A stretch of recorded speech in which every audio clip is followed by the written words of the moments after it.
ဖေဖြစ်သူကလက်ရည်မှုတစ်ခုကိုထုတ်ယူခဲ့ပေမဲ့ကောင်လေးကအဲ့ဒါအတူဖြစ်ကြောင်းပြောခဲ့ပါတယ်အဖေဖြစ်သူကကောင်လေးကိုတောသားလို့ခေါ်ဝေါ်ခဲ့ပါတယ်မျက်မမြင်ကြေးလက်ကကလေးတစ်ယောက်ကအစ်စ်နဲ့အတူကိုဘယ်လိုခွဲခြားသိနိုင်မလဲဆိုတာလူတိုင်းတွေးတောနေခဲ့ကြတယ်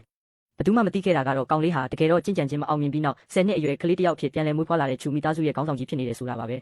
ထံမီသားစုကမွေးစားသားကိုမျက်နှာတာပေးပြီးအမွေဆက်ခံသူတယောက်လိုဆက်ဆံခဲ့ကြတယ်ပြီးတော့အဲ့ဒီမွေးစားသားကအမွေဆုံးရှုံးရမှာကိုကြောက်ရွံ့နေခဲ့တဲ့သူကပကြီးကားတစ်ချက်ကိုဖျက်ဆီးပစ်လိုက်ပြီးအဖိုးဖြစ်သူကကောင်လေးကိုအပြစ်ပေးလိုက်မယ်လို့မျှော်လင့်ခဲ့ပါတယ်အဖိုးဖြစ်သူကပျက်စီးသွားတဲ့လက်ရာကိုတွေးလိုက်ရချိန်မှာဒေါသတာကြီးနဲ့အစ်စ်တစ်ခုကိုတောင်းဆိုခဲ့ပြီးကောင်လေးကပေါ့ပေါ့ပပပဲတစ်ခုရေးဆွဲပေးလိုက်ပါတယ်ရုတ်တရက်ချူခေါင်းဆောင်ကြီးရဲ့လက်ရည်မှုအစ်စ်ပေါ်ထွက်လာခဲ့ပါတယ်တခြားသူတွေကတော့ကောင်လေးဟာကြိုးကြောင်းစီရောမှုမရှိဘူးလို့ထင်ပြီးလစ်လျူရှုထားခဲ့ကြတယ်အဖိုးဖြစ်သူကကောင်လေးကိုမိသားစုကနေမောင်းထုတ်ချင်ခဲ့ပါတယ်အဲ့ဒီအချိန်မှာချူမိသားစုခေါင်းဆောင်ကခေါင်းဆောင်ကြီးရဲ့ပစ္စည်းတွေကိုလာယူဖို့ရောက်ရှိလာခဲ့ပါတယ်ကလေးရဲ့မျက်လုံးတွေကိုစီးနှောက်ထားတာကြောင့်သူကောင်လေးကိုမမှတ်မိခဲ့ပါဘူးသူကလက်ရည်မှုနဲ့ပကြီးကားကိုသာတောင်းဆိုခဲ့ပါတယ်ဖြက်စီးခံလိုက်ရတဲ့ပကြီးကားကအဖိုးဖြစ်သူကိုစိတ်မသက်မသာဖြစ်စေခဲ့ပါတယ်သူကကောင်လေးရဲ့လက်ရကိုလက်ညှိုးထိုးပြခဲ့တယ်ပြီးတော့ချူခေါင်းဆောင်ကအဲ့ဒါကိုတွေ့မြင်ပြီးခေါင်းဆောင်ကြီးရဲ့လက်ရပုံစံကိုမှတ်မိသွားခဲ့ပါတယ်